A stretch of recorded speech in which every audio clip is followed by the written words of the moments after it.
Well, thank you for being here again. This is our fourth day of our 21-day yoga challenge, studying the Bhagavad Gita.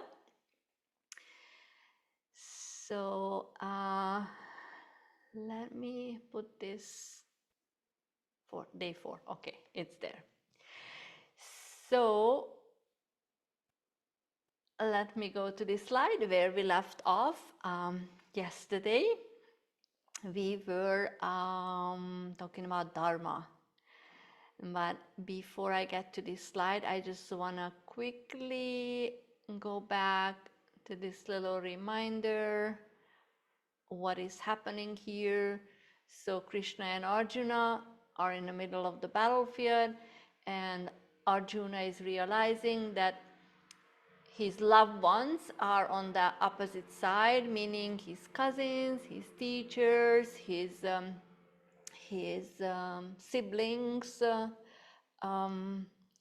and I'm gonna also tell you in a little bit, maybe tomorrow, the day after tomorrow, that how did they actually end up being on the other side. So because he's seeing these group of people who is very dear to his heart, he's having a crisis of conscience. He doesn't know how to fight against these people who he loves, and he's asking Arjuna, asking Krishna to teach him, to make him understand how to handle a situation like this. So he's having a crisis of conscience, he's having a crisis of Dharma. So this is the word that we were getting familiar with yesterday, and the phrase, what is useful to think about as a translation of Dharma in the Bhagavad Gita is responsibility for the maintenance of order. So Dharma can mean many things, as we learned about, can mean order, law, obligation, responsibility, duty, and even teachings. And this is really important to understand what is the essence of Dharma, because there are some translations of Bhagavad Gita, for example, where Dharma is translated as a law or order.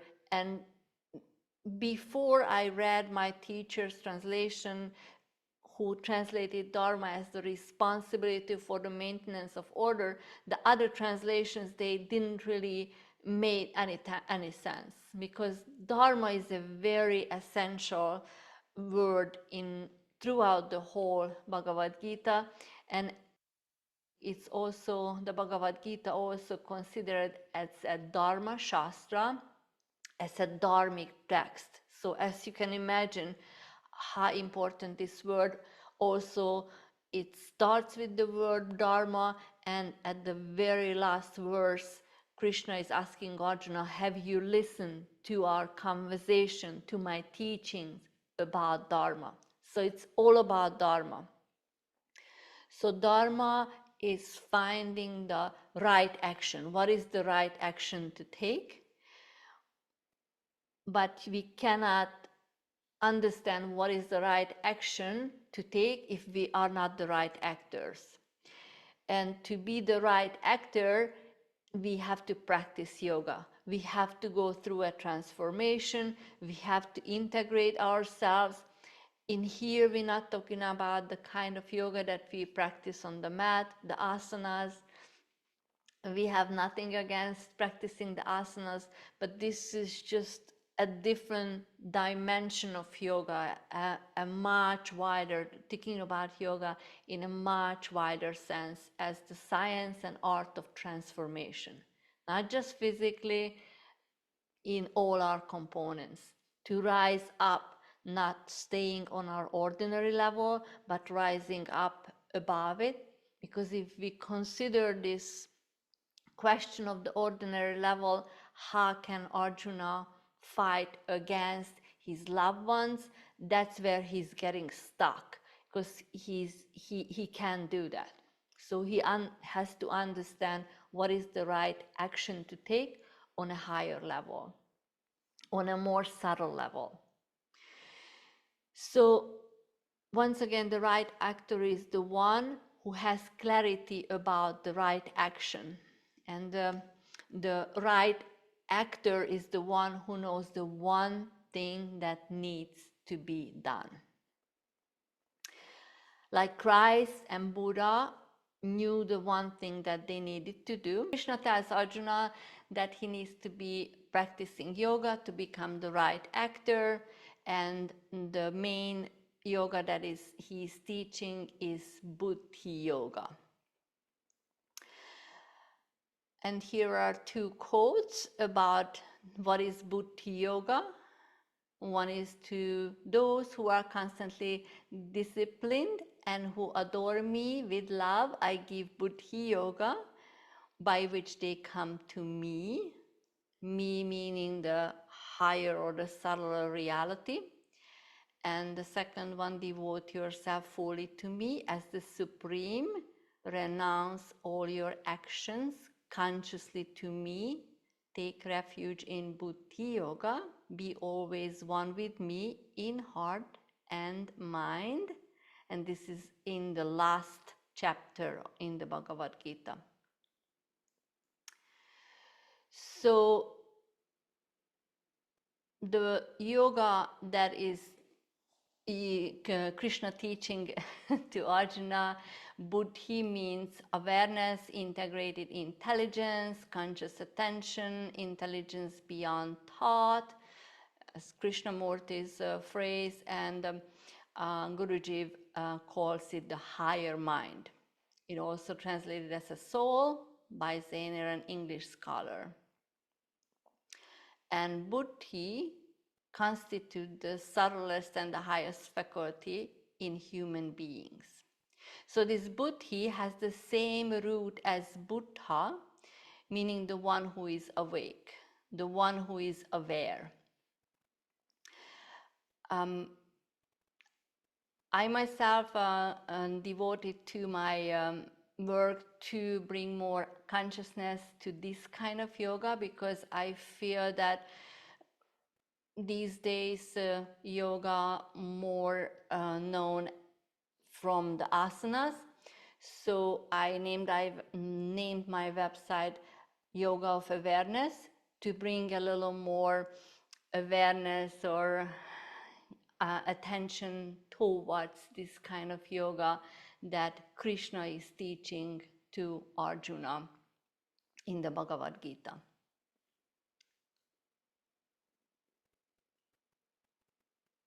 So this Buddhi that we can translate as an awareness or integrated intelligence.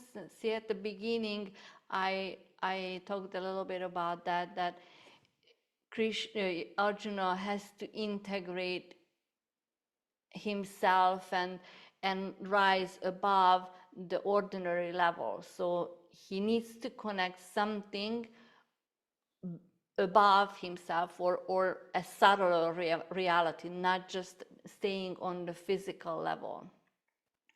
So Sri Anirvan, a sage, wrote a book about yoga, Buddhi yoga in the Gita, meaning Bhagavad Gita, and this is a quote from him.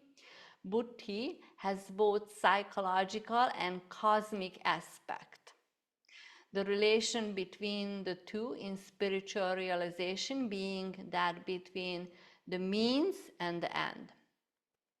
So my Buddhi is different than your Buddhi, but my Buddhi has an ability to reach something transpersonal.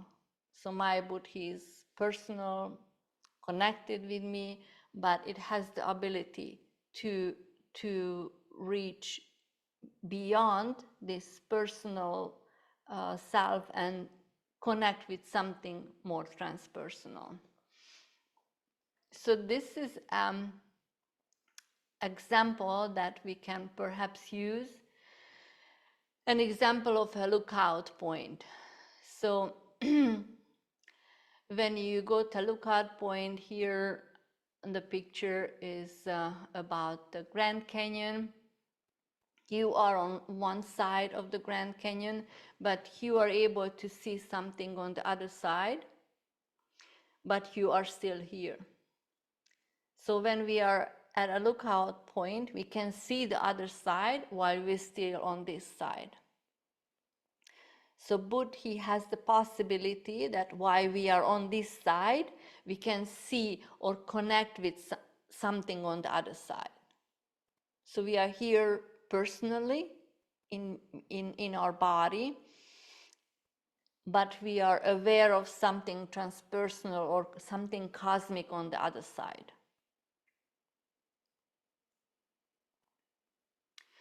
So Buddhi has both a psychological and a cosmic aspect. And once again, just rephrase Sri Anirvan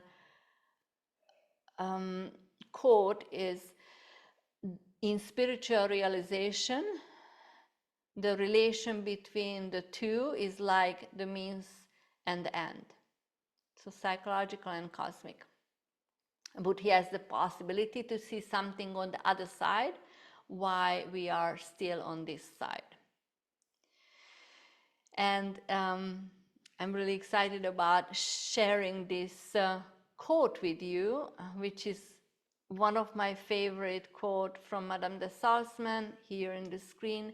I keep returning to this because I keep returning to this in order to understand what is this Buddhi. So let me just read the quote first. There is an energy which is trying to evolve. That is why it comes into a body. If a person works and helps the evolution of this energy, at death, this energy goes to a higher level.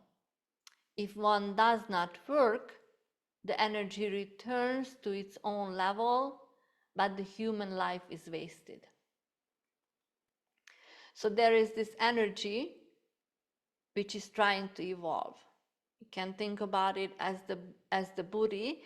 That is why it comes to up the body. So this energy from the cellular reality comes into the body. The connection is still there. So if a person works, meaning works on keeping the connection as much as possible, as often as possible, and read something or bring something forth, fulfills its Dharma, with another word, it helps the evolution in this energy. And at death, when we leave this body, this energy goes to a higher level. But if one doesn't do anything, any spiritual work, the energy just returns to its own level and the human life is wasted, or human life is wasted. So this is a quote by Madame de Salzman, my teacher's teacher, who was continuing the Guruji's teachings after Guruji's died. Some question and answer. This is going back quite a ways, and I was always not clear on why, I forget the name of the person, why that prince had to come from the forest to help the two princesses procreate. Why did they need him? Oh, Vyasa. So Vyasa is a sage. Is that what you're referring to?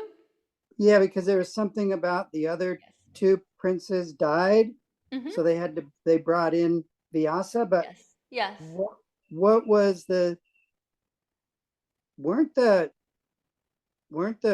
princes that died related to they weren't related to the women? They were their husbands. So what happened is the new wife who became the queen, she gave birth to two princes, like male boys, right, sons.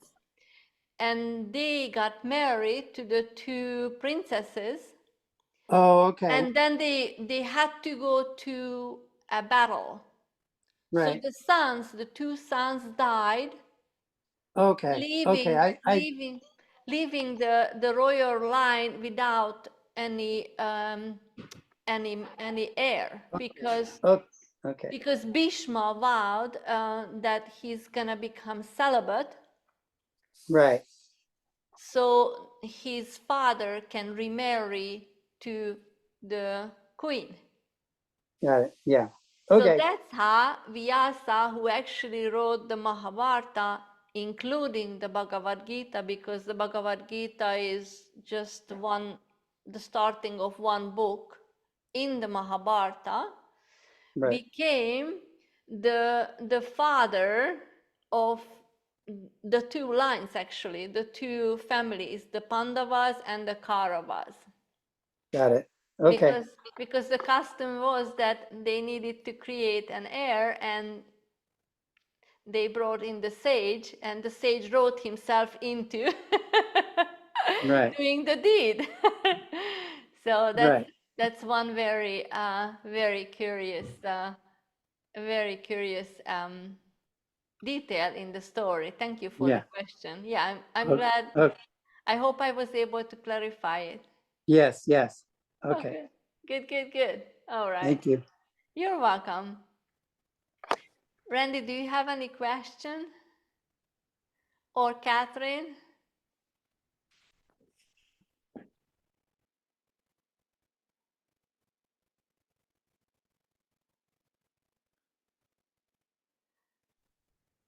There you Can you go. hear me? Yeah, I was confused a little bit. Actually, I don't have any questions. I just have a comment. That's that I'm probably gonna have I'm getting confused with all the characters a little bit. Mm-hmm. Not the main ones, but the story in the beginning. And I watched, I missed two classes. I watched the videos, but I think I'm gonna have to watch them again to keep everything straight. It's a lot with all the background. So that's just a comment. I Yeah. mean, am I the only one that gets confused over who's who? I don't think so. I am with you. I've been doing this for a while and studying this since 2017, since my teacher's book came out, and it's very challenging to keep everything in mind. And I understand you wanted to, but it's not really necessary to know all the characters in order to understand the story, because it's just the two sides, the two families. But I can relate also wanting to understand all the characters, because it adds such a depth to it, and color to it, and we understand a little bit more how intricate our system is, our organism, because this is all about portraying our inner world. Okay, and then something just came up in the characters. I think it was yesterday's discussion, and how you pronounce his name, Arjuna. Arjuna, yes. Arjuna, you said, represents the surface, and Krishna is the internal or the deep Yes. within. Yes. So could you clarify a little bit more about what you mean by the surface? You understand my question? Yes, I do. Good question. So, and Krishnamurti is really big in self-studying, self-inquiry. So the suggestion is that we know ourselves, our surface self, a little bit, but we need to do self-inquiry, self-study to understand our deeper self. So, for example, conditioning or coming from the childhood. To share a personal example, I wasn't wanted as a girl child. I was the first child in a family, and my dad really wanted a boy. And self-confidence comes to mind, how this showed up later in my life. I never felt like adequate, good enough, having the right to be here, things like that. And this shows up, being shy or having difficulty connect with the male archetype or male people around me. So to understand this, you need to do some digging. You need to look deep within yourself. Where is this resentment coming from? And how come you can't find a partner for yourself? Why is that? So this is kind of what how it's starting to understand the depth of the situation. And besides this, there are the roots of the issues. Besides this, connecting with something bigger, to have compassion towards the parent who doesn't want you. So to connect with something deeper and more subtle. So we use this expression sometimes that Krishna is a higher reality, but then we think about that he is outside of ourselves, but we have the particle of divinity inside of ourselves, so we have this connection within. So you can call it to go into your depth as well, to have that compassion, that understanding towards the outward world that is challenging you. Does this make sense? Uh-huh. Uh-huh. And then how would that parallel with the conscious and unconscious? Wow, that's a bigger question than I can Well, answer. okay, no, I get it, but there's like the consciousness might not isn't complete because there's things that are blocking the unconscious in everyone, right? Right. But what we're trying to also do is get clarity so we can free that unconscious to become conscious. Yes. And so, and it's all in relation to surface versus internal, but I think it's parallel, but there's some distinct differences evidently. That's what's coming to mind anyway. So I don't know why that came up. Sorry if I sidetracked it, No, but no, that's totally fine. So tell me your question again. Maybe Catherine can answer.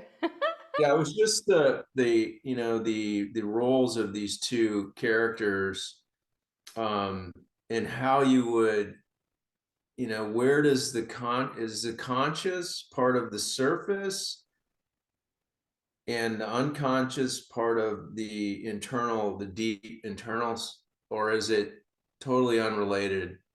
Is it totally something different? Or are they just interrelated but different? You Go ahead, understand? Catherine. Jump in. Are you thinking about the conscious and the unconscious in Jungian terms? Don't know. Okay. Well, the way that I understand this is that there's a deeper self. There is a self that is unique to you, but is also, what Gabrielle is calling the divine spark, which I really like. And that is something that we are not conscious of Right. until we start doing the work. So in that sense, what you just said about pulling it out of the unconscious, I think is a good description of what the practice is.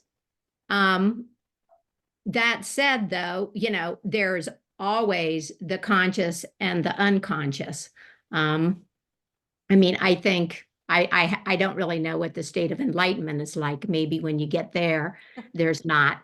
But so I think they're related, but they're not exactly the same thing. Yeah, because there are lots of things in the unconscious. Mhm. And even looking at that image that Gabriella keeps showing of the battle, I'm struck by there's like there you have the sense that there are, multitudes on both sides. And when I see that image, I go, yeah, multitudes within me, and some of them I know. Some of them I have already worked with and I have some degree of consciousness about, and some of them I haven't. But through connecting with that guide, bringing more consciousness to that, I can illuminate that whole field, everything else, that I'm interacting with that I'm otherwise oblivious to. Is that helpful? Yeah. Gabriella, is that like? Thank you, Catherine. And we're going to look at the qualities, what are the two sides representing later. So I'm going to have that too. And putting words to this, it's very helpful for me, because when I have words, I can identify those qualities within myself as well. So we're going to look at the two sides. What are they representing? What is Duryodhana representing, the opposite? And what is Arjuna's side is representing? Those qualities going to be listed. So we are at 5:30. Thank you so much for asking questions and saving the day in here. Sorry for this glitch, and I hope this was still a good session. You learned something new, and I'm gonna get it together tomorrow. I promise. I thought I got it together today, but something happened, and the slide just didn't come up in the way how I wanted them to come up. Thank you again, and I look forward to seeing you tomorrow. Thank Lots you. of love. You're welcome. Thank you.